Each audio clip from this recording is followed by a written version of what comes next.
Hey folks, hope you're doing well today. Today we're going to tackle chapter 7 in our textbook. This is the skeletal system. Whenever we're looking at chapter 7, we can see that we're going to talk about bones and we're going to talk about cartilage overall. So that's the two main components of the skeletal system. We're going to see bones and cartilage.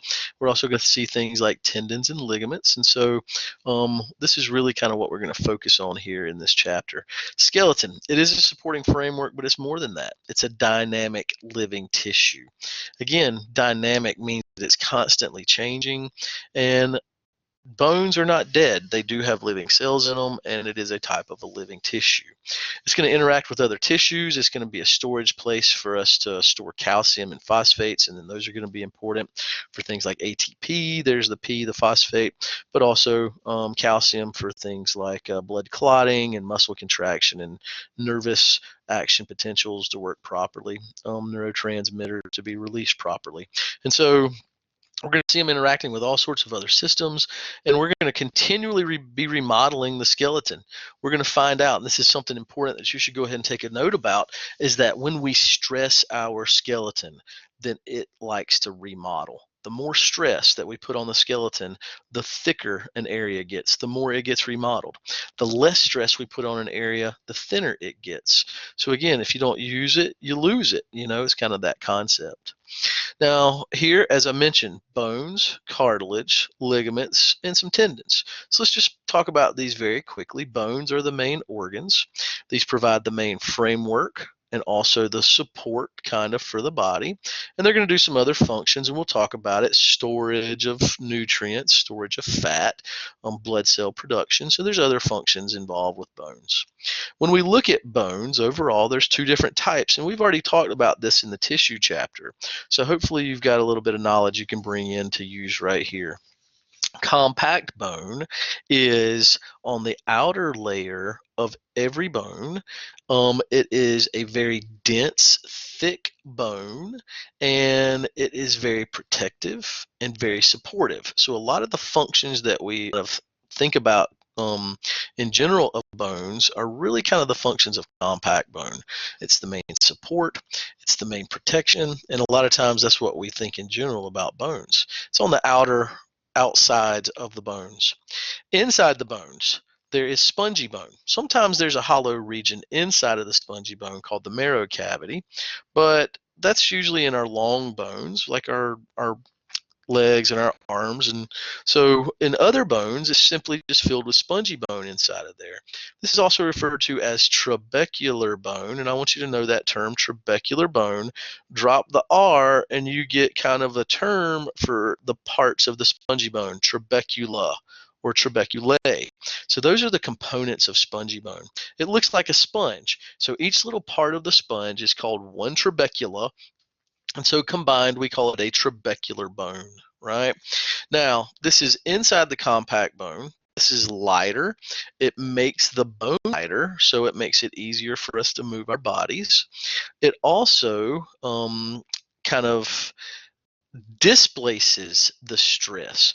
So I want you to know that spongy bone moves the stress to the compact. Spongy bone, anywhere that stress is coming, but the compact bone is not directly set up to take that stress, the spongy bone is going to send that stress through itself to the compact bone in the area so it can take it straight up and down for those bones. And so spongy bone, it lightens the bone. It also spreads the stress towards the compact so that we can have the best support and protection. There's that compact bone. We're going to look at it in more detail. I'm not too concerned about it now. And there's another view of spongy bone. Here's a better view of spongy bone. I like this. This kind of shows you how it looks like a sponge. Again, here's one little strut. Here's a better view. There's one little strut. That's one trabecula. And so when we get it all together, we have this trabecular bone. Besides bones, cartilage are the second main group of tissue here in the skeletal system. Cartilage is a more flexible type of material than bone. It's semi-rigid, so it's not as solid and as hard. So it's a little bit more flexible, and it's there. Especially, we like to talk about the hyaline cartilage. So we've got three types of cartilage. We have hyaline cartilage. This is what our original bones, what our bones were originally formed from. So this was, we call it a hyaline cartilage model, is what we're going to take to convert into and create the bones of the body, most of the bones of the body, not all of them, but most of them. And so hyaline cartilage, after we become adults, all that's left over is at the ends of the bones. It just kind of covers the ends of the bones. It does attach the ribs to the sternum, and it's involved with growth. We're going to talk about the growth plates, the epiphyseal plates or epiphyseal cartilage, and that is involved with making that bone grow longer. So again, hyaline is found at the ends of long bones. This is the cartilage that is in the joints as well. That's something we want to mention. We're going to talk about this cartilage. We're going to call it articular cartilage when we get to chapter 9. So we're going to talk about this a little bit more in detail. If you damage this type of cartilage, or if you damage any cartilage, it doesn't heal on its own. And so as a result, you're going to have arthritis for the rest of your life. And that's really what arthritis is especially damage to this hyaline cartilage. And don't forget, we saw that hyaline cartilage in lab, right, and under our tissue chapter. The next type of cartilage they don't have listed, and I want to mention it though, elastic cartilage. We saw this in lab as well. Elastic cartilage is a type of cartilage that has a lot of elastic fibers deposited into it. Okay, and so that elastic cartilage, don't forget, we find it in the tips of the nose and in the ear, in the pinna or auricle, the outer ear part that we generally call our ear. And it's important to protect those exposed regions of the face, kind of allow them to be flexible so that if we get our face kind of moving too fast and it gets caught on something, it's not going to rip it off. It's not going to do permanent damage, right? So very important to be able to flex and recoil instead of just being damaged. Fibrocartilage is our last type of cartilage. This type of cartilage, it doesn't really mention it, and I hate that our textbook is just not that good of a textbook sometimes. But this fibrocartilage, it has fibers. It has cartilage fibers. That's why it's so important. It contains cartilage fibers. So this is going to make a tougher, stronger type of cartilage, more of a weight-bearing cartilage that can withstand compression. And so we find this especially in our intervertebral disc and at the pubic symphysis. We're going to talk in chapter 9 about menisci, these cartilage pads in our knees. This is not the cartilage in our knee that we damage whenever we think about damaging cartilage and causing arthritis. A meniscus is another little pad of this fibrocartilage that kind of helps to stabilize and strengthen and kind of separate the inside of that joint cavity. We'll talk about it in details again in chapter 9. So 3 types of cartilage, again, hyaline, elastic, and fibro. Ligaments and tendons kind of start to wrap up some of these accessory structures, some of the last things involved in the skeletal system. Ligaments, you definitely need to know, connect bone to bone, and tendons connect muscle to bone. And we'll talk about this more and more as we go through this chapter and as we get to chapter 9. Again, I'm not too concerned about these kind of images, but here's kind of a good image to show us where some of these types of cartilage are located. Here's the hyaline cartilage, ends of bones in between the ribs and the sternum. And then we see this purple in the intervertebral disc and at the pubic symphysis. And this is our fibrocartilage. This is going to provide support. All of that provides support for the entire upper body to move down onto the hips, right? So that's taking a lot of support. And then it doesn't show the elastic cartilage inside of the nose or on the tips of the nose and the tips of the ear, but that's where that elastic cartilage is located. General functions. Let's start out with general functions of the skeletal system. So it's going to perform several different groups of functions. Let's just jump into them real quick. Here's our first group of functions, support and protection. As I mentioned, this tends to be what most people think about when we talk about bones is support and protection. We're thinking about how it the skull protects the brain, how the leg bones support the rest of our body, for example. And so we do have a lot of support and protection. You do need to know these four main regions. I want you to be familiar with these. Four main regions for support: rib cage protects the heart and the lungs, your cranium or your skull protects the brain, your vertebrae or your spine connects the spinal cord, and then your pelvis protects your bladder, your urinary regions, and also those reproductive organs. Very important. So the four most important regions of our body are protected, kind of almost enclosed with bone.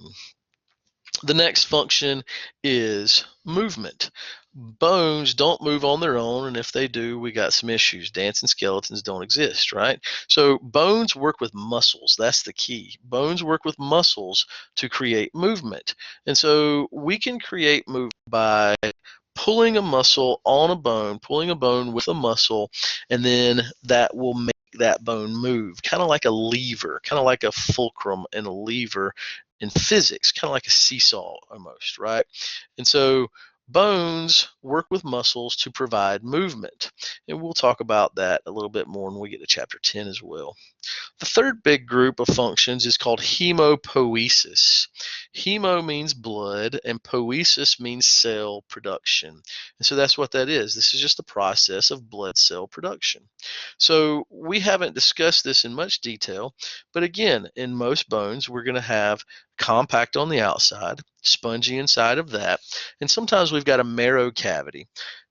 In that marrow cavity, we're going to have marrow, and also scattered in amongst the spongy parts of the spongy bone is going to be this bone marrow.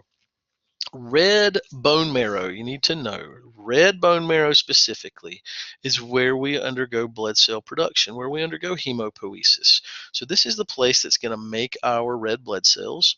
And we've got the stem cells down there for these, and they're just going to mass produce all the reds and many of the, some of the whites and all the platelets.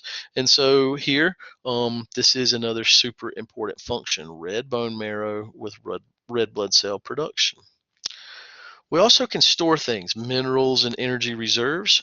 I've already mentioned the two main minerals, calcium and phosphorus or phosphates are stored primarily in bone. 99% of your calcium and 88% of your phosphates are found in bone. And if not, then they're probably in the blood because they're needed. Well, what is calcium needed for? Again, I mentioned muscle contractions, nervous impulse, blood clotting, several things important. Phosphates important for ATP, important for phospholipids to make cell membranes. But we also store fat, and this is something that some people are not aware of, is that in the marrow cavity, not only do we have red bone marrow that creates the blood cells, but we also have yellow bone marrow, and yellow bone marrow stores lipids. Now it says in shafts of some adult bones. The more fat you have in your body, the more you're probably going to store in that bone marrow. Okay. And the whole key is the bigger you get, the more red blood cells you need. So you're going to have more red bone marrow as you get larger. But then if you start to gain too much weight, you'll start to deposit this yellow in there. And this can be a stored fat region for nutrients later on. Here we see classifications of bones. So our next our next note in this chapter, our next heading in these notes, are classification of bones, and we've got four groups. You can go ahead and write them down: long, short, flat, and irregular. Okay, so there's our four. Let's go ahead and talk about them. Long bones, they're obviously longer than our wide. This is going to be our most common bone shape. This, to me, is the default bone. So this is what I want you to think about whenever I start to talk about bones. I want you to think about your long bones, your arm bones, your leg bones, things like that, and how these guys are longer than they are wide. The next type of bone, and here we see your humerus and your femur. We see radius and ulna, tibia, fibula, and even the phalanges in the fingers and the toes. Short bones. Short bones are almost boxy shaped. They're nearly equal width and length. Okay, so your carpals and your tarsals are two of the best ones to mention. The bones in your wrist are your carpals, and the bones in your ankles are your tarsals, and we can kind of see those right here. Here are the carpals, here are some short bones, and here are the tarsals. There are some more short bones. Flat bones. Flat bones are just that. They are flat. Thin surfaces could be curved. Think about bones of the skull. That's what I like to think about, are bones of the cranium that surround the brain. These guys like frontal, parietal. Here we see parietal. We see the frontal bone, the occipital bone, the temporal bone. Those are those are four good ones right there to list as examples. Excuse me. Scapula is also an example of a flat bone. And then if you don't fit into one of those three categories, then you get lumped into irregular bones. These guys have more elaborate shapes, more different shapes, right? That's the thing, is it's different. It doesn't really fit under one of those three classifications of flat or short or long. So then we're going to call it an irregular. Bones of the skull, a couple, the sphenoid and the ethmoid, right? So these guys we're going to see in lab. The sphenoid and the ethmoid, these are some good examples. The backbone is the sphenoid. Vertebrae is what I want you to think about, though. Vertebrae is a great example because vertebrae don't look like any other bone in your body, but also each vertebrae looks different from the one above and below it. And so each vertebrae is irregular compared to the other vertebrae. So here's a cervical vertebrae, your hip bone, your os coxa or coxal bone, sphenoid, ethmoid, those are all types of irregular bones. Here my image is not, it's been whited out, so can't really use it. But you can see that view in your textbook and how it shows you a skeleton, person standing there, and it kind of shows you all the different classifications of bones. Now let's look at gross anatomy. We're going to look at gross anatomy, and then we're going to look at microanatomy. And so gross anatomy of bones, remember gross anatomy is macroanatomy, macroscopic.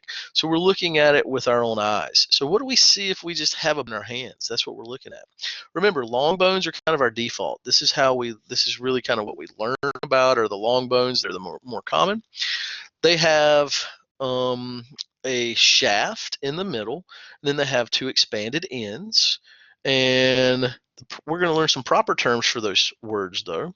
The first is diaphysis or diaphysis. This is the shaft of a bone. Okay, so this is the long, elongated portion that is the diaphysis. And the diaphysis on the inside, as I mentioned, is hollow. It's got compact around the outside, spongy right inside of that. And then inside the spongy bone, we have something called the marrow cavity, or our textbook prefers it to call it the medullary cavity. The term medulla or medulla means central area of an organ. And so medullary cavity means in the middle, in the central region, we've got this hollow space. And don't forget, this is where we pack red bone marrow, not just in kids. This is a big mistake here.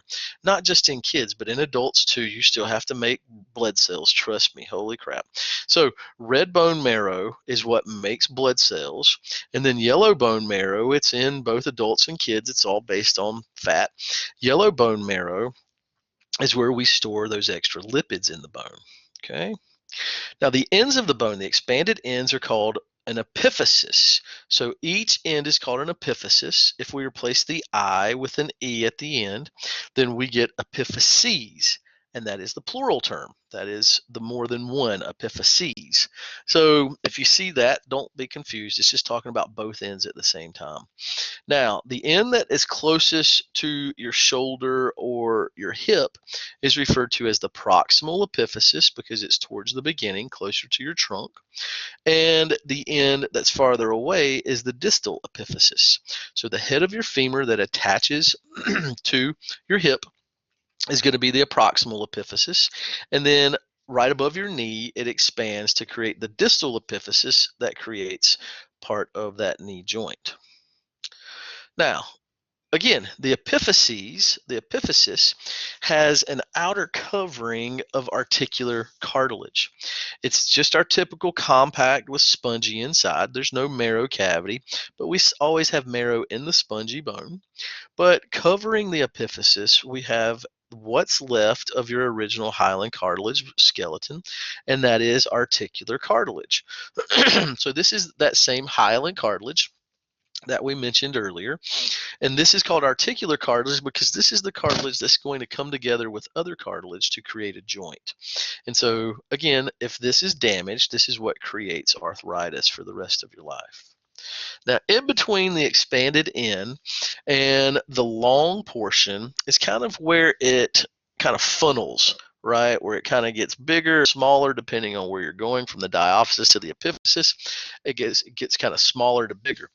That region is called the metaphysis. So a little region in the middle between the epiphysis and the diaphysis is called the metaphysis. Now, at the metaphysis is some cartilage, and this is hyaline cartilage. This is still cartilage from your original cartilage skeleton from inside of your mama. This is called the epiphyseal plate or the epiphyseal cartilage. Now, you definitely need to make notes about this. The epiphyseal plates or the epiphyseal cartilage is where lengthwise growth occurs. When bones get longer, it's because these cartilages are growing farther apart from each other. Okay, bones get longer, these cartilages are growing farther apart from each other. Eventually, when you reach your final height, these cartilages disappear, and what's left is a bony line where this cartilage plate used to be. We call that an epiphyseal line. So we can use this to tell if someone's bones have finished growing or if they haven't. If we're doing forensics, we can use this to tell, is this victim an adult or is this victim a subadult if we see more cartilage there or the lack of bone. Okay, so this is important. And here, let's kind of look at this. Here's the shaft, here's the diaphysis. We've got compact on the outside, a little bit spongy inside of that, and then we've got the marrow cavity or the medullary cavity. Here's where that red and yellow marrow would be located. Then we have the epiphyses. Here's the proximal and here's the distal epiphysis of the humerus. And so on the caps of the epiphyses, on the outer sides of the epiphyses, is that articular cartilage. The cartilage is in the joints. And we see again, it's mainly compact and then spongy. And in between, we see where we kind of go from big to skinnier. So we go from the diaphysis up to the epiphysis, and there we are using that metaphysis region.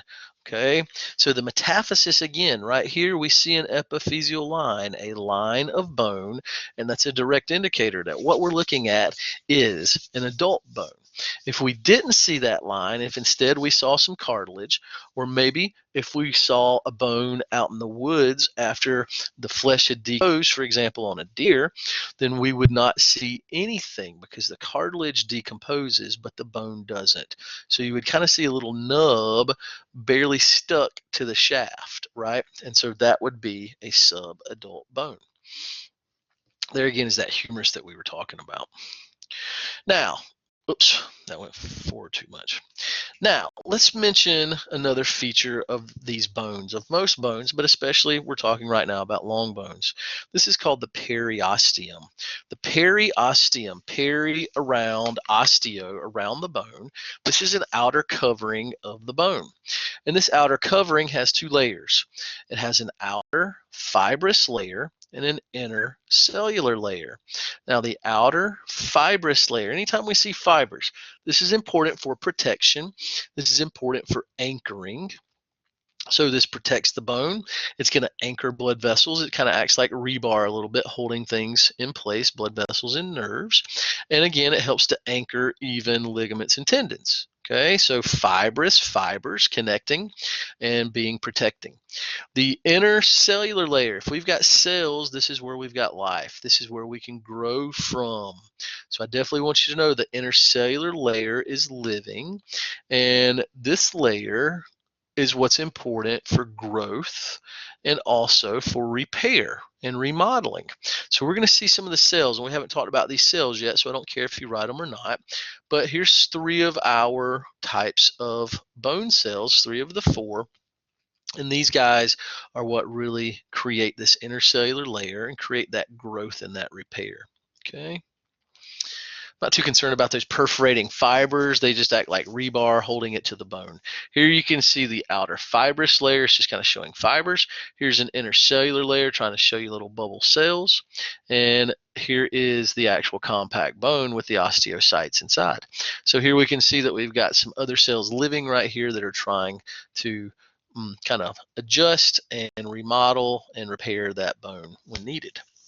The inside of a bone also has a lining. So the inside lining is called the endosteum. The endosteum is the innermost lining. It lines everywhere within the marrow cavity. It lines the spongy bone as well. And so this is an incomplete layer of cells.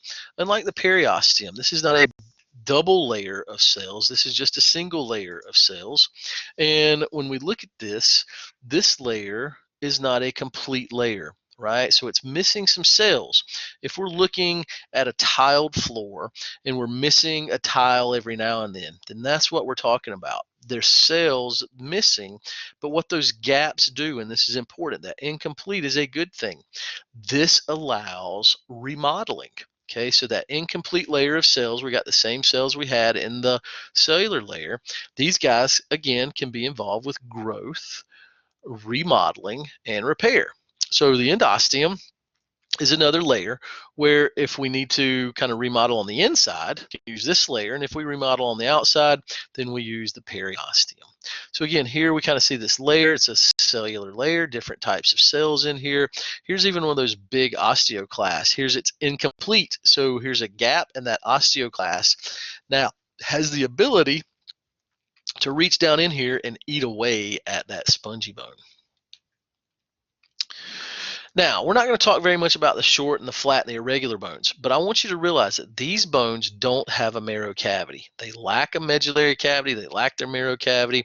They're basically just spongy bone inside, and on the outside, it's covered with compact. It's not that complicated. You don't have to know that term diploe. But here we see spongy bone inside compact. Sometimes we call it a spongy bone sandwich, right? So we got some spongy bone inside of those two layers of compact. And here we can even see what that spongy bone looks like. It does look very spongy in reality. As I mentioned, there are living cells in this tissue. And so we need to provide blood vessels, and we need to make sure that we don't damage those cells with too much physical force. So we are going to have a lot of blood supply, and we're going to have nerves that go in and out of that bone. If you've ever broken a bone, you know it hurts. So there were nerves in there that told you that. And if you've ever broken a bone, it was very important that it started to bleed from the inside of the bone as one of the first steps to repair that bone. If it doesn't bleed from the inside of that bone, and you don't create that that hematoma to connect the two bone parts, then you're not going to rebuild that bone. Okay, you're not going to be able to repair it. So again, blood supply, nerves. What I want you to know, we've got plenty of them, and they enter the bone through a hole called the nutrient foramen. Nutrient foramen. And so this hole is a small hole that allows the blood vessels to go in and out, to allow the nerves in and out, and then that way we can monitor that tissue. Again, nerves accompany those blood vessels, and it's mainly sensory to make sure that we don't damage the bones, we don't break our bones, which would be a terrible thing. Now, as we mentioned, that bone marrow, we've got two different types of bone marrow. The first type of bone marrow is red bone marrow, and the second type of bone marrow is yellow bone marrow. So the red bone marrow, as we've already mentioned, is important for creating blood cells. Okay, you don't worry about where it's at in children and adults. It's everywhere, right? It's in the spongy bone, it's in the medullary cavity, in both adults and kids. They like to say it's not, but it is. Okay, the yellow fills in some of these other places, and if we have too much yellow, then we don't have enough red. And so that's the reason, as an adult, we can't just be packed full of yellow. Okay, that's just not smart. And so yellow bone marrow, don't forget, it stores fat, and it's simply just there for whenever we need it. Okay, here's an example kind of showing some red and then showing a little bit of yellow. And again, this is a spot where they said that we're not supposed to have either of or some of that. And so here we see both, right? So it's just depends on which bone it is. It's not that big of a deal. Now let's look at the microscopic anatomy. We just finished the macro level. Now let's look at the micro level. So don't forget, this is a type of connective tissue. This is one of our supportive connective tissues. Whenever we look at connective tissues, we have three components. So let's don't forget that. When we look at connective tissues, we have cells, we have fibers, and then we have ground substance, or I still call it matrix. So we have cells, we have fibers that they don't list specifically, and then we have the matrix. And they like to consider the ground substance and the fibers to be called matrix. I'm still a little old school. I call it cells, fibers, and matrix. I separate them out. But that matrix is what surrounds the cells and the fibers. Here, we're going to see 4 different cells. We're going to have collagen fibers, and we're going to see like a calcium concrete, right? Calcium salts creating the matrix because bone is solid. Here are the 4 cells. Now I want you to realize that these cells make up less than 1% of the bone mass. So these cells don't make up very much overall. But again, this is what creates the living tissue. And these are dynamic cells. They're constantly changing this tissue. And so these cells are super important. The first 3 are related. So I always like for you to put a 1 beside osteoprogenitor, a 2 beside osteoblast, and a 3 beside osteocytes. Now, the osteoclasts are not related. So I like for you to put a D out beside that. Instead of a 4, we put D. Instead of A, B, and C, we put 1, 2, 3. So that tells you these 3 are related, and this one is not. Now, the osteoprogenitor cell, pro means before, genitor refers to generating. This is the cell that makes the other cells, the other 2 in that group. So the osteoprogenitor, he is a bone stem cell. And what he does is he creates osteoblasts. Now, osteoblasts are important because they secrete the bone matrix. Blast means to build. These guys build bone matrix. The calcium in the bone is spit out by these cells. And these guys are like brick masons. They spit this stuff out and then it hardens and it kind of calcifies and it becomes the bone. So they put out this osteoid. You know, I don't care about that term, but they spit out kind of wet cement, osteoid. And then as it calcifies, it becomes hardened cement and it becomes the bone. Now, these osteoblasts, again, they're kind of like brick masons, and they like to kind of they like to stand in one place and just turn a circle and brick around themselves. Eventually, what they do is they brick themselves into a cave. And whenever they become entrapped within the matrix that they produce, because they brick themselves into a cave, then they become osteocytes. So an osteoblast is not in a lacunae, and it can build bone matrix. And an osteocyte is found in the lacunae. And what it does is it maintains the bone matrix. The blasts build it, and then from that point on, the osteocytes just kind of sit there in their one little cave and they monitor every little brick in their cave wall.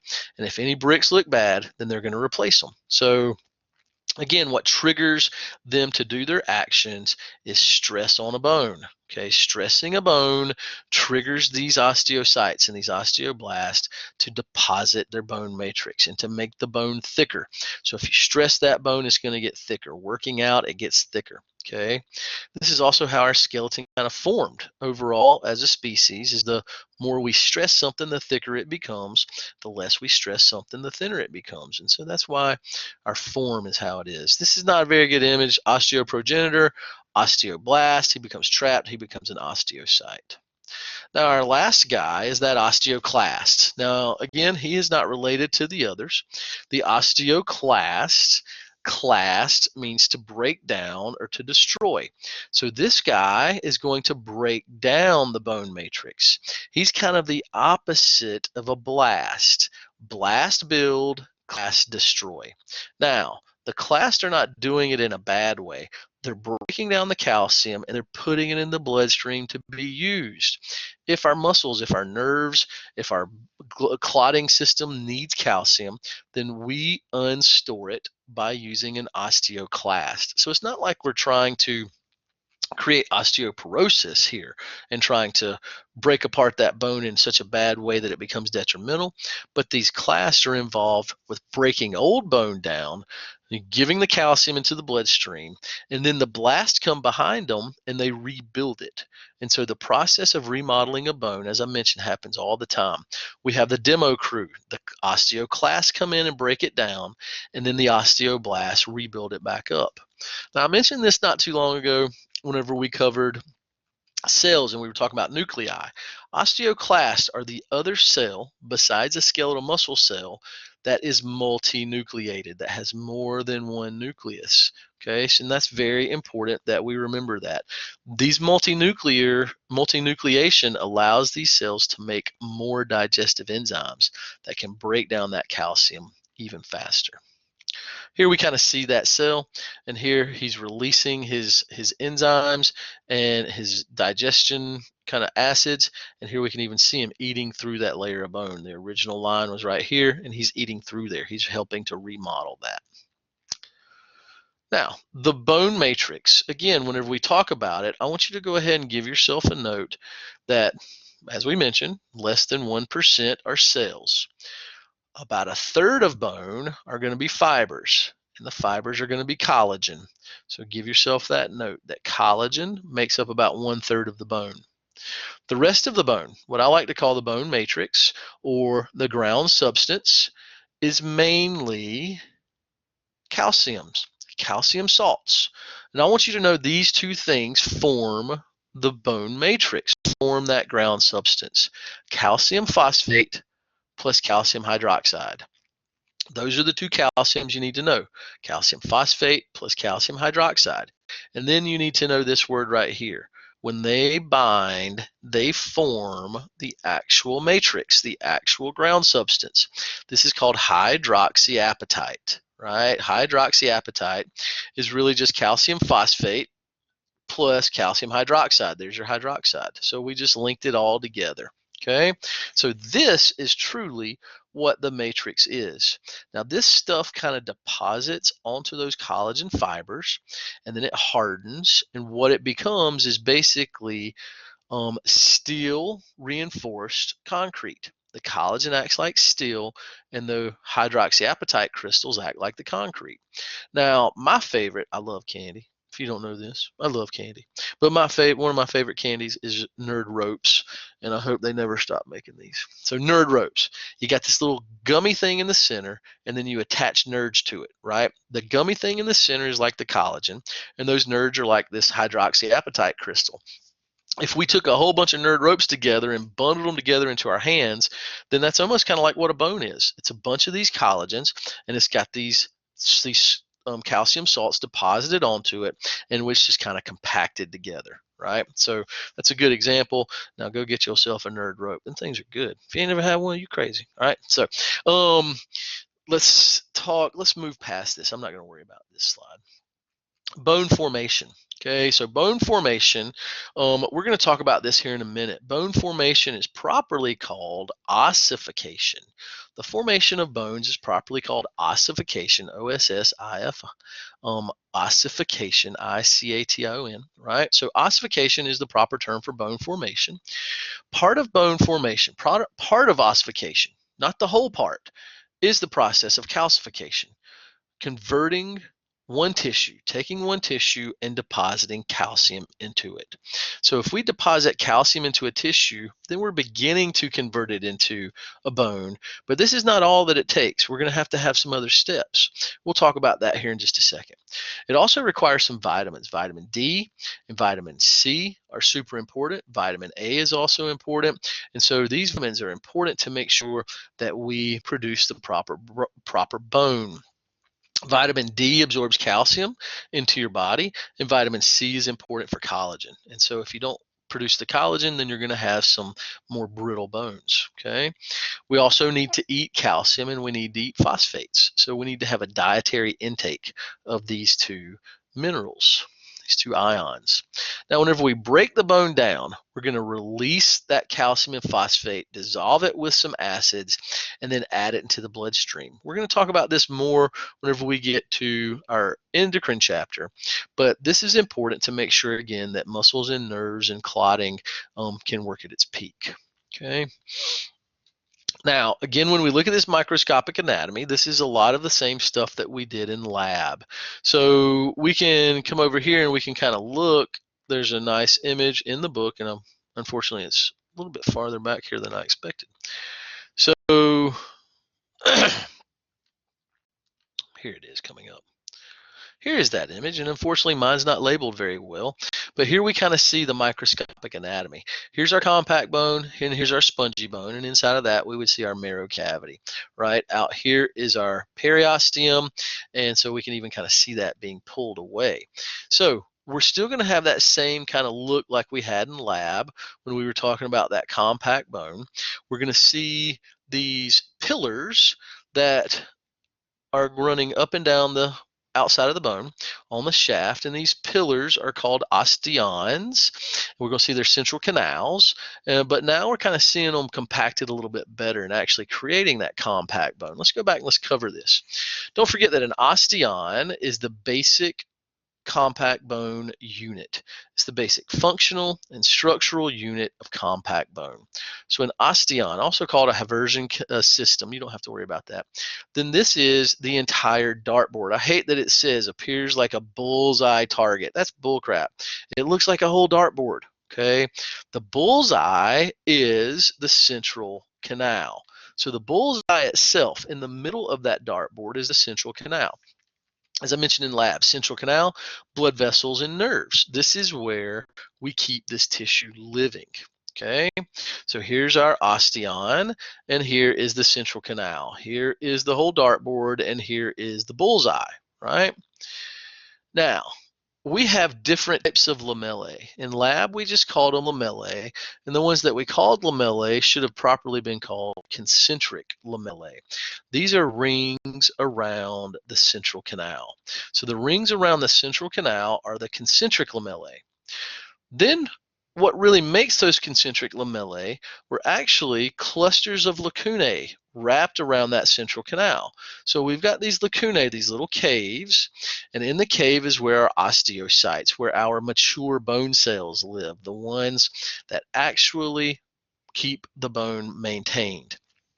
And so these osteocytes are found in the lacunae. We link these lacunae together because they wrap around a central canal, and we call that concentric lamellae that we just covered, right?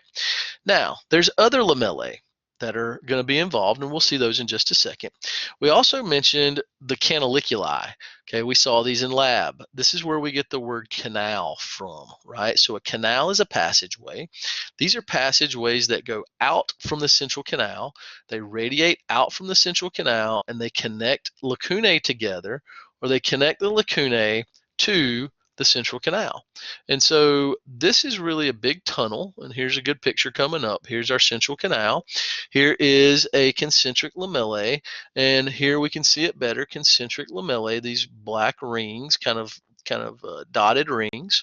And then we see the lines coming from out to in and in to out. Those are those canaliculi, and these guys are the passageways where these cells can communicate with each other, kind of share their nutrients, or they can all reach and have access to those blood vessels. Now, similar to central canals, what connects central canals together is something called perforating canals. So perforating canals, they run perpendicular to the central canals. And what they do is they connect multiple central canals together. This way, blood vessels can be spread to all those central canals through the perforating canals. So these guys are just kind of coming in at a T-junction, perpendicular to those central canals. Now, to see our other two types of lamellae, circumferential. Don't forget that a circumference is around a circle, right? So around the outside of the bone, we have circumferential lamellae. These are like rings around the outside of the bone. It's kind of like trees add rings. We also add rings to our bones. And so we can see these as circumferential lamellae. In between osteons, we have remnants of old osteons. These are called interstitial lamellae. So it's best to just see a picture. Here's our picture again. Here's our osteon. Here we see concentric lamellae inside. Here are those circumferential lamellae around the outside of the bone itself. And in between osteons, we see all this space that's in between osteons. All of those are interstitial lamellae. Okay. Now let's go ahead and talk real quick about this spongy bone because we're going to see that in just a second. Notice each one of these struts is called a trabecula, and combined we call them trabeculae. And again, that's where we get the term trabecular bone. And that's what makes it look like a sponge, is how it's trabecular. Here we see kind of these concentric lamellae. We see the osteons, we see the lacunae with the osteocytes inside. We can even see this here. We see how they connect to each other, and then they can connect to that central canal. And that's really what those canaliculi are important for, is to allow all of these to be able to stay alive by somehow connecting to those blood vessels. Again, whenever we're looking here at the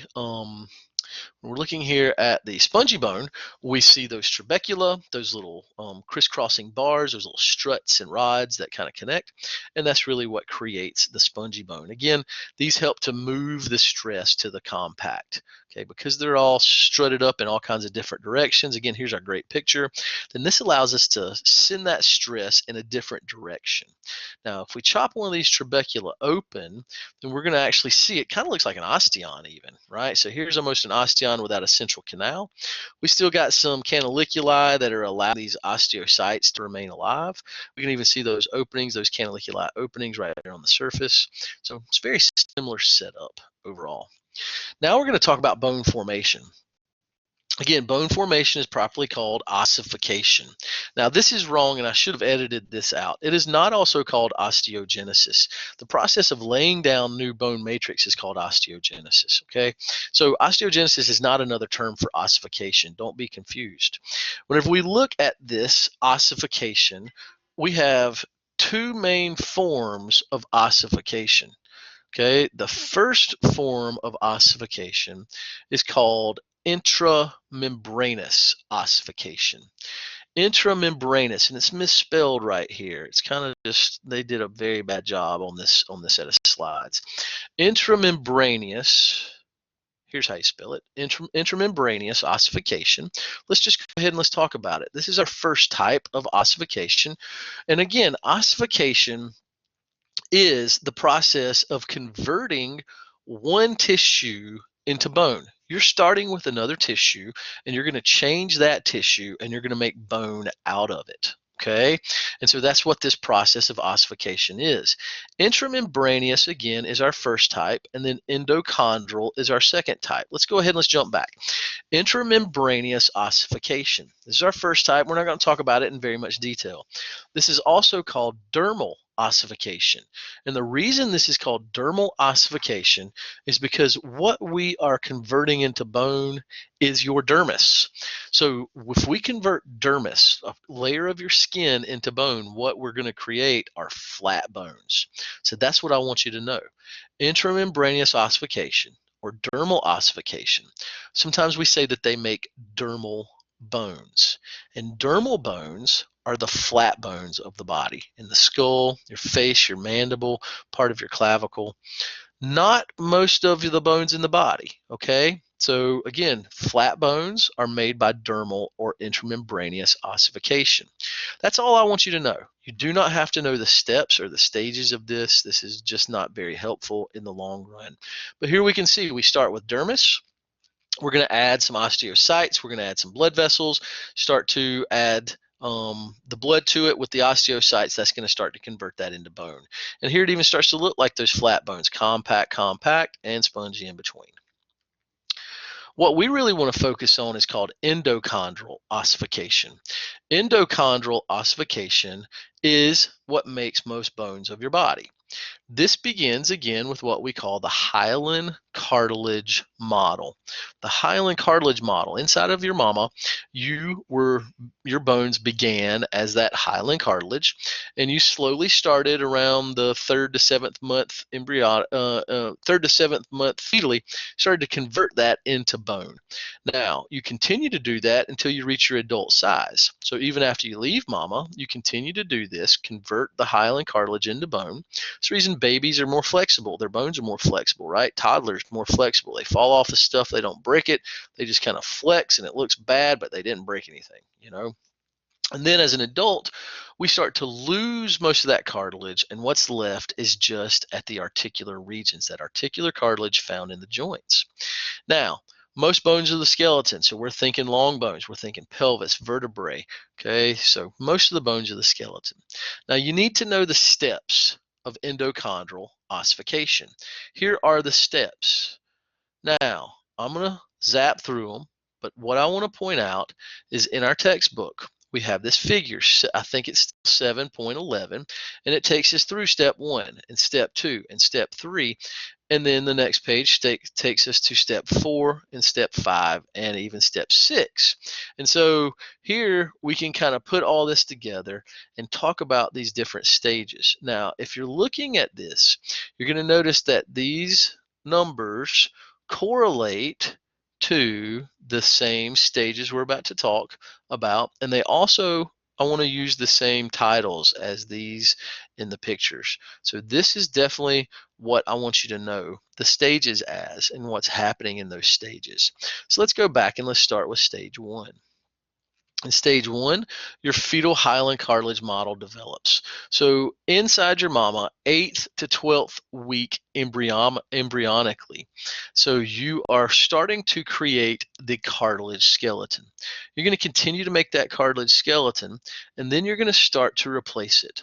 So eventually you're going to start to calcify some of that cartilage. So step 2, cartilage calcifies, and a periosteal bone collar forms around the diaphysis. You can just put bone collar if you want to.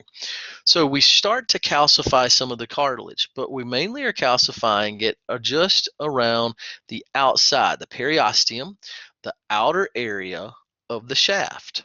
So what we're doing here, okay, again, you don't have to know these details quite as much, but we're going to start to see the chondrocytes dying eventually. We're going to calcify this area, and when we do, that kills the chondrocytes. It leaves these big gaps now that we've got dead chondrocytes, and we can start to remodel this area into bone as a result. One of the key things, if we see blood vessels growing in, that's when we start to convert the cartilage into bone. Cartilage doesn't have blood vessels. So if we see blood vessels growing into it, now we're starting to create that bone that we're shooting for. Now we're going to start to create that bone collar. And again, let's go over here to the picture and see if we can see it. I'm not sure if I can see it here. Okay, here we can. So here, just around the shaft, we're starting to see a little bit of bone forming, and we're seeing that blood vessel come in to start supply the ability to build that bone. Now, step 3 is called the primary ossification centers. And the primary ossification centers are going to form in the diaphysis, in the shaft. What we're saying is the first place that we're going to convert into bone is going to be in the shaft. So where we begin converting that cartilage into bone in the shaft, we call it the primary ossification center. And it grows outward from that area. So it starts in that center and it just kind of envelops outward. It kind of grows outward. And it takes over that cartilage as it grows outward, and it tends to ossify it, converting it into bone. Okay. Now, at this point, we should have a shaft, a diaphysis, beginning to calcify and beginning to ossify. And that's what we see here. We continued from that outer collar of bone and we went inside. And now we've remodeled the inside of that shaft, and we've remodeled the inside, and it's looking more like an actual bone. What happens next is we've already had our primary ossification centers. We're going to do this exact same thing. We're going to do it in each epiphysis. And we're going to call these the secondary ossification centers. So let's go over here and let's talk about it real quick. Step 4, secondary ossification centers form in the epiphyses. So just like we had in the diaphysis, and just like we had to create that original first growth, in the primary ossification center, now we're doing the exact same thing, but in the epiphyses. And so we're going to start in one little region. We're going to radiate and grow outward, and that is going to convert that cartilage into bone. It's going to ossify it. And so here we can kind of see that again. Let's take a look. It's going to start to ossify the epiphyses, but at the same time, we've also remodeled the diaphysis. Now this looks really almost like an actual bone, right? So now we're starting to see almost true bone starting to form in the diaphysis, and we're starting to convert the epiphyses as well. Now eventually what we're going to see is step 5. The bone replaces the cartilage everywhere except the articular cartilage, the cartilage in your joints, the hyaline cartilage at the end of the bones, and at the epiphyseal plates. And the epiphyseal plates, don't forget, are at the metaphysis. And again, this is what's going to cause lengthwise growth. Let's move forward, look at the picture. Oh, crap. So here's part of my picture's missing. I'm so sorry. I wanted to see this whole picture, but we can get the gist right here. We've got what looks like a real diaphysis. We've got what looks like a real epiphysis, but we still have a little bit of covering of cartilage on the epiphysis and a little bit of cartilage here that we're going to use for lengthwise growth. Step 6 is kind of lengthwise growth. Okay, so let's mention that. Step 6, I like to just call it lengthwise bone growth. But what happens is, and I want you to take this note, the epiphyseal plates or the epiphyseal cartilages, they grow farther away from each other. And as they grow farther away from each other, they also begin to ossify. So what this does, if we push epiphyses farther from each other, the bone gets longer. And if we ossify it, then we're making more bone where we're getting longer. Now eventually, the entire epiphyseal plate ossifies. And when it does that, when the bone growth catches up to the cartilage growth, because our sex hormones, you need to know this, the sex hormones trigger this to happen. It triggers the bone growth to take place faster than the cartilage growth. So the bone kind of catches the cartilage and stops the cartilage from growing. At that point, it finishes our lengthwise growth. That's when we reach our maximum height. At that point, we form epiphyseal lines instead of epiphyseal plates or epiphyseal cartilage. And so this is known sometimes as a growth plate, and here this is the line that tells us that there's no more growth that's going to occur. Okay, so at puberty, the sex hormones kick in massive quantities, and they make this process happen very quickly. This is happening slowly up until puberty. You know, my daughter, she's starting to sprout up, but she's been growing since she was young. You know, since she was a baby, she's grown to the point now where she's almost 5 foot tall. You know, and so this epiphyseal plates are still growing, but once those sex hormones kick in, she's going to grow even faster. And so the epiphyseal lines form, and that's where that growth stops. Okay, again, here's those images. Look through those images. Here we can see in comparison, here is an epiphyseal plate and here's an epiphyseal line. So the line has closed, and that means that this person's an adult.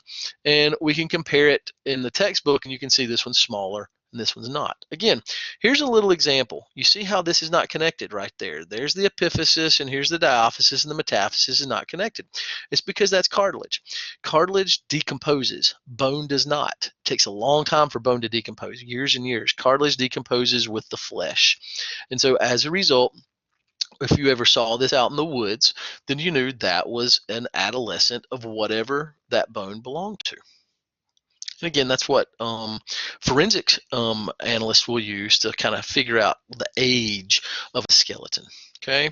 Now, we've already mentioned this, that we've talked about the bone growth. We've mentioned bone growth in length. And so we've kind of talked about our intramembraneous and our endochondral as the two types of ossification, but then we also have the diameter. So I want you to mention this, appositional growth. This is another form of ossification because we're kind of ossifying new tissue. We're adding rings around the outside. Appositional growth is growth in width, growth in diameter. And I want you to make that note, that appositional growth is growth in length, in width. Okay, talking about those epiphyseal plates.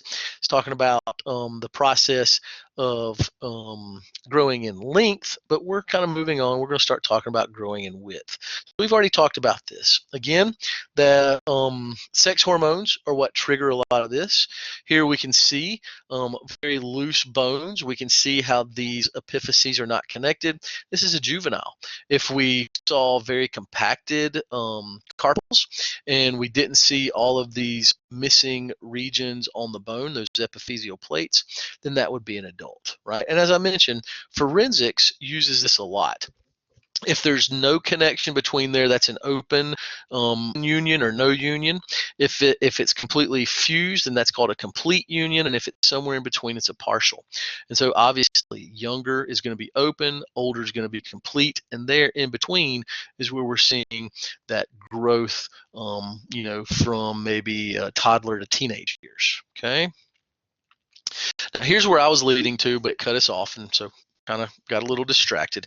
That appositional growth. As I mentioned, appositional growth is growth in diameter. Now I want you to make a note that we're going to add rings of bone around the outside. Okay, we're going to add rings around the outside, but we're also going to take away rings from the inside. So as we add rings to the outside, the bone gets wider. But we're also going to eat away rings from the inside. We're going to take away and we're going to create a larger marrow cavity.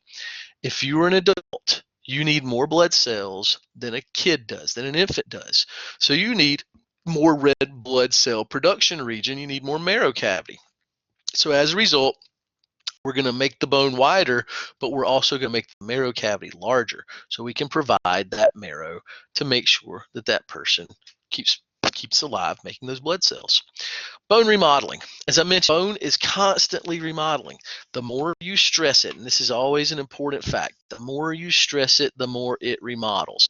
That's what it boils down to. Okay, the more you stress it, the more it remodels. So the more stress regions of your body remodel rapidly. I've heard that the head, the spongy bone in the head of the femur is replaced every 2 to 3 months. Okay, so this is the most active replacement, completely replaced. Okay, over time we're slowly replacing parts of it, but it's completely replaced so much because it takes so much stress, right? All of our body weight comes down on our hips right there at the head of the femur. Places that aren't stressed very much, for some reason, the front of your tibia, feel down the front of your lower leg, and you can feel dents for every single coffee table you've basically hit in any part of your lifetime. Okay, anytime you've banged your shin, that outer bone doesn't like to remodel. It doesn't take very much stress towards the front, and so as a result, it doesn't really remodel for hardly your entire lifetime, right? So it's all dependent on stress. Stress triggers this process. So let's look at that real quick. Mechanical stress, weight-bearing movement, weight-bearing exercise helps to build normal bone and keep it remodeling. So you need to do something that stresses your bones, not just walking, but you need to also do some sort of other exercises to help, to try to ride a bike that's pushing more weight, that's pushing it differently. Try to, go rock climbing, try to go swimming, try to use your muscles so that it's doing more and it's taking more stress. That helps to remodel and helps to keep your strong, okay? Now, again, anywhere where we experience a lot of stress, that part of the bone is going to get thicker, right? And usually that's a region where muscle is going to attach. That's where a lot of that stress is coming from, is from that muscle. And so as a result, we see this mechanical stress really causing from the contractions due to the muscles, muscular contractions, not skeletal contractions, but muscular contractions, really kind of doing that. Now it talks about gravity here. If you are obese, then you are carrying a weight and you are constantly forcing your bones to do weight-bearing exercise, whether you realize it or not. You're exercising if you're obese just by the forces of gravity. Walking around forces your bones to take more weight, and as a result, that's one of the benefits actually of obesity is people that are obese tend to have more dense bones. They tend to have stronger bones because their bones have to carry that weight more often, and they've adapted to carry that weight, and so they tend to get stronger and thicker as a result. Increase bone mass from weight-bearing activities. Important to do this, right? You got to maintain your bone mass, so you have to do some sort of weight-bearing activities. Decrease bone mass if you don't do it. If you don't use it, you lose it. It becomes demineralized. So we're going to start to suck the minerals out, and then it's going to start to get more flexible. It's going to become more brittle, possibly, and then you're going to start to have breaks and fractures. Definitely not a good thing. Now let's mention in this process of remodeling and growth and repair, we do use some hormones. And we're going to talk about a lot of these whenever we get to 211. But a hormone is a chemical that uses the bloodstream and then it gets out of the bloodstream and it affects another tissue from where it's made. These hormones affect some of our cartilage or our bone cells and their growth. So we're going to mention these. Growth hormone. Growth hormone stimulates growth at the epiphyseal plate. So it does a lot. It stimulates all growth, but one of the things it targets specifically here in bones is the lengthwise growth at that epiphyseal plate. So don't forget, that's how our bones get longer at the metaphysis. Thyroid hormone is another hormone that's involved. Thyroid hormone likes to increase the resting metabolic rate of the bone cells. So this makes sure that the cells are as active as possible in the growing process. If you don't have enough thyroid hormone, then you're not going to have the proper metabolism, proper chemistry rate for these bone cells to build the bone, and therefore you're going to end up shorter, right? So hypothyroidism, impaired skeletal growth, and impaired muscular problems. The sex hormones, as I mentioned, these sex hormones have a massive effect whenever they get puberty. Both the estrogens and the testosterones are going to trigger lengthwise growth. So they're going to accelerate bone growth, especially at that epiphyseal plate. Okay. Now I want you to know the difference between these two, though. I want you to know that estrogen causes faster bone growth.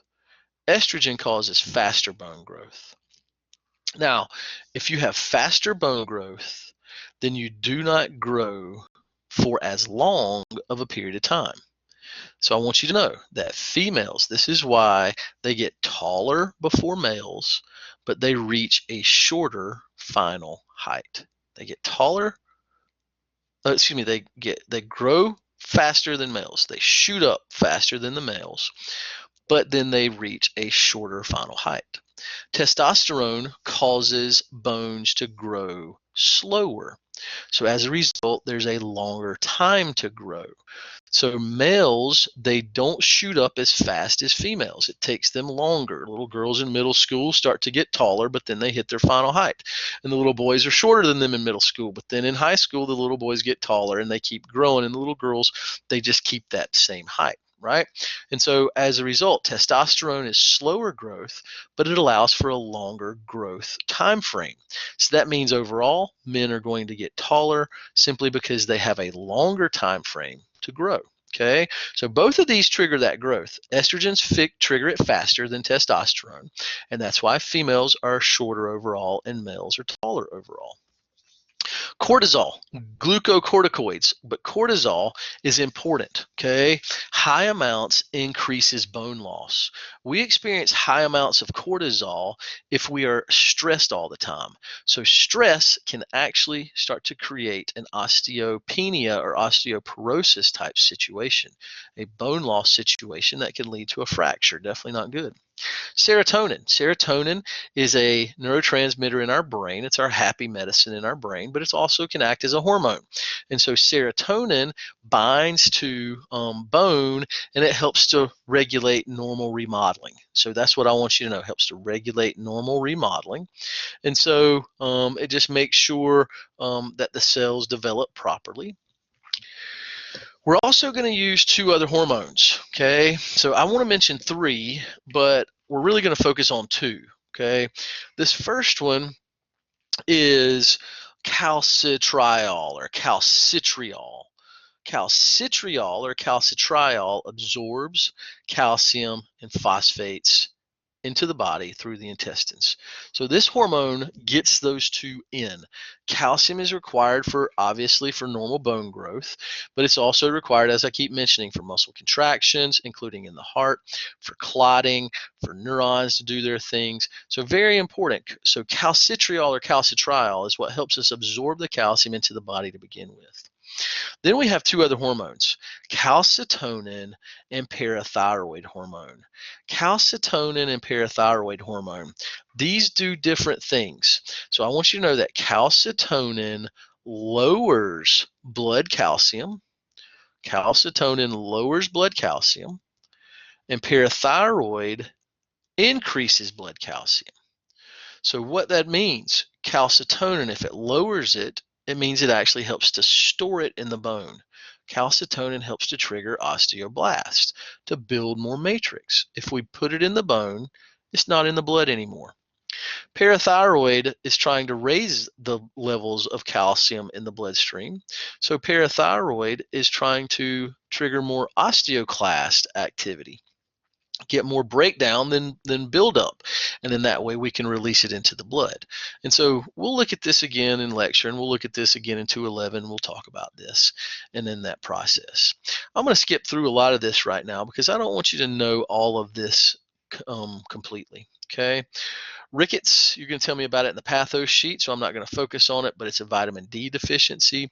Starts to cause bow-leggedness, and now we're starting to see more and more of this in inner city kids. Like I've mentioned before, inner city kids are starting to show signs of third world countries because of how we haven't really given the attention we need to these areas and supported them like we need to, because they can't support themselves sometimes. And so kind of silly that even in what's supposedly the greatest nation in the world, we still have these issues popping up that they only see in supposedly some of the lesser nations in the world, right? Kind of interesting. Now, again, PTH wants to raise that level.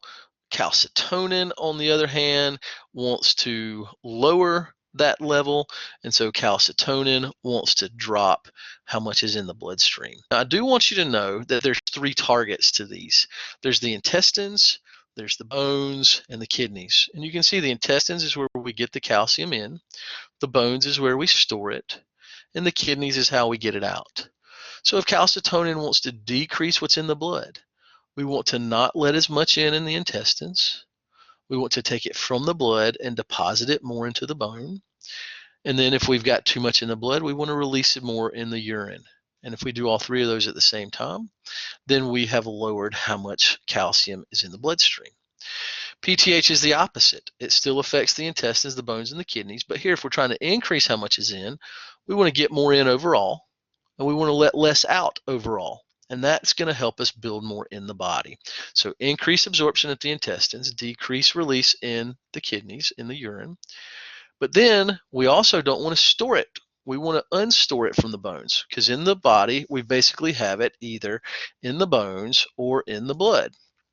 So if we're trying to lower how much is in the blood, then we need to add it to the bone. But if we're trying to increase how much is in the blood, then we need to release more from the bone. So I like to use this chart. This is how I want you guys to think about these two hormones and how they control this homeostasis overall. And so this is an easy way to think about it compared to the way that our textbook does it. Now, at the end of this, at the end of every chapter, we tend to have the effects of aging. Now, again, I kind of do this just real basic, but the whole key here is everything craps out, right? That's what we say in general. Everything craps out with aging. So we're going to see decreased strength. We're going to see loss of storage of the calcium and the other minerals. We're going to see more likely to have breaks, and that's not going to be a good thing. We're going to talk about osteopenia. This last suffix, penia, always refers to low counts, low numbers. Osteopenia means low bone. So this means thin and weak bones. Now, if you get these bones thin and weak, you may not even realize it. If you get it to a point where you realize it, you're already too late. Osteopenia, to the point where we notice that we've lost function, is going to be called osteoporosis. So this osteopenia starts in all people around middle age, and it's simply just hormone levels are declining.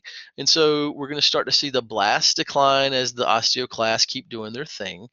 And this is very important. Women lose more than men every decade. Women lose, they can lose up to 10%. Men are going to lose 4 to 6% each decade. So women lose twice as fast. This is due to the estrogens. Because estrogens are going away, men they keep their testosterone, and so testosterone helps to build muscle mass, and that helps to stress the muscles. But ladies, whenever they start to lose their sex hormones, they start to lose muscle mass as well. But as a result, the estrogens also affect what the other cells are doing. And so ladies are at more of a risk. You need to make sure, if you're hitting this age of 30 to 40, that before that, you have already built good habits to help maintain these bones, especially ladies, right? So you need to make sure, number one, you're getting your calcium in. And then number two, you're getting sunlight to convert that D3 into the hormone that absorbs the calcium into your body. So you need to eat well. You need to get sunlight, and then you need to exercise, weight-bearing exercise, to kind of force these bones, to stay as thick as possible, right? And if you don't start that when you're younger and start good habits, it's going to be very hard to do as you get older. Again, if you have osteopenia to the point where you are compromising normal function, you cannot function normally. You're starting to see breaks. You're starting to see detriment due to brittle bones. That is called osteoporosis. And osteoporosis is where you actually see pores in the bones. And so these pores start to riddle the bones, and it makes the bone much more weaker and much more prone to breakage. Again, I mentioned that we reduce the number of hormones with age, and that's going to affect that remodeling overall. And again, I've already mentioned this osteoporosis, and of course, it's going to be more likely in ladies than in men, and especially postmenopausal. After menopause, without the sex hormones in the body, then they're not going to trigger that bone to maintain itself. Remember, that sex hormone really triggered those bone cells to go crazy at puberty. So when you take them away, we're going to start to see a detriment, right? So make sure, females, you're really building these good habits. You're working hard to maintain your bone mass.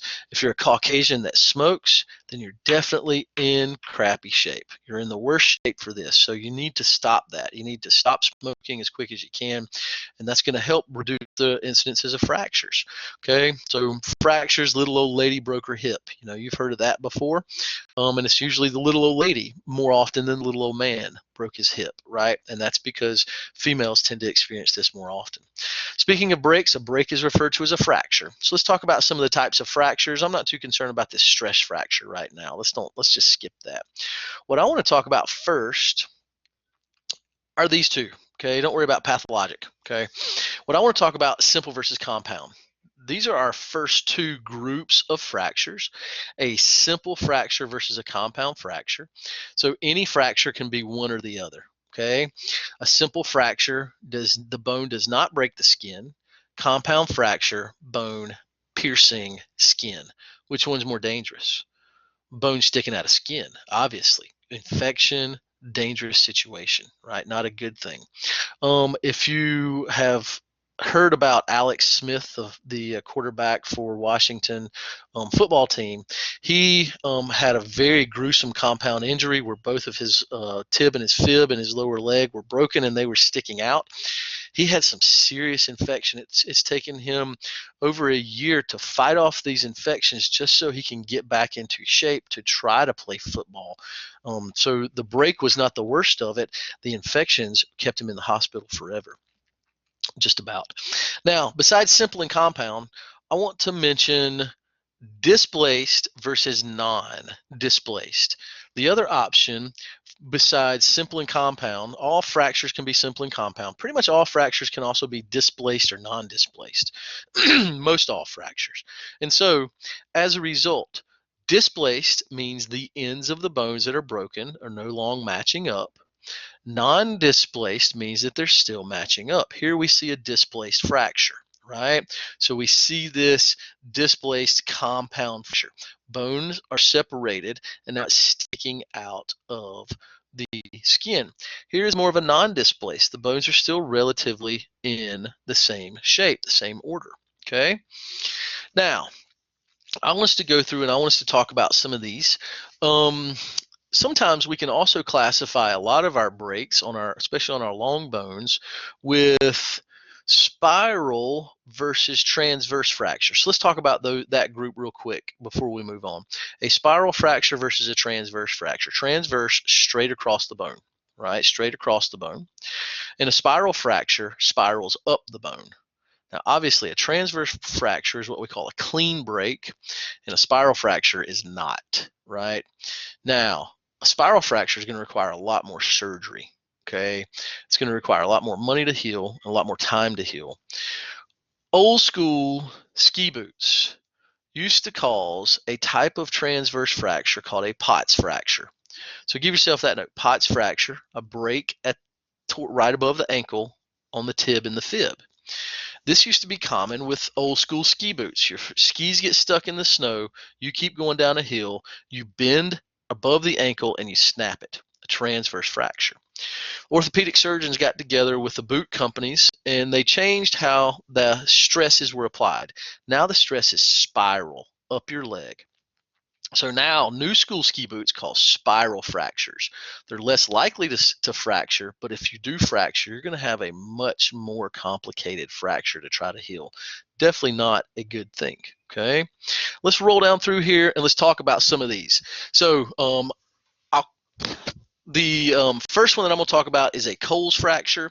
A Coles fracture is a fracture at right above the wrist, kind of like that Potts fracture, but this is a Coles fracture right above the wrist on the radius. And this is usually due to falling. Trying to catch your fall is a good way to get a Coles fracture.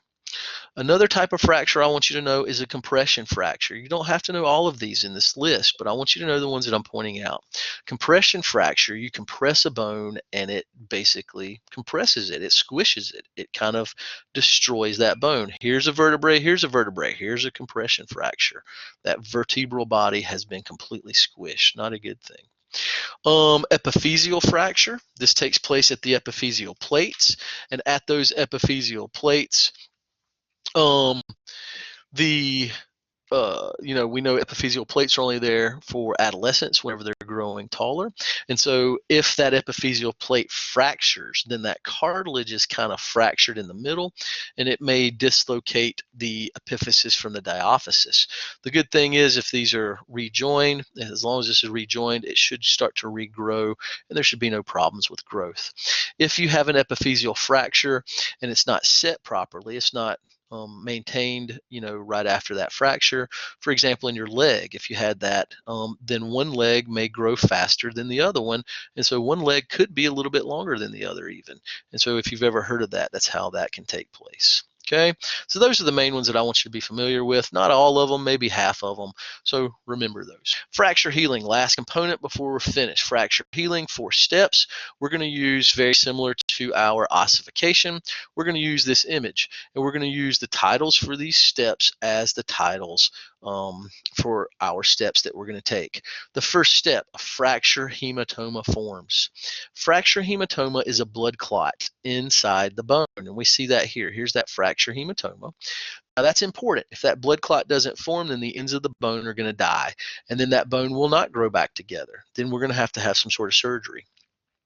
That blood clot, though, is converted into cartilage. It's converted into fibrocartilage. So the second step is a fibrocartilaginous or a soft callus forms. Here we see these bumps. Here's what many times we refer to as the callus.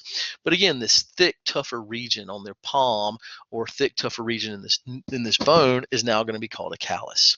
This is the soft callus because it's cartilage. Then we're going to convert that cartilage into bone like we did before, and we get a bony callus or a hard callus that forms in step 3. And then in step 4, we're going to remodel from step 3, and we're going to create more of a original bone.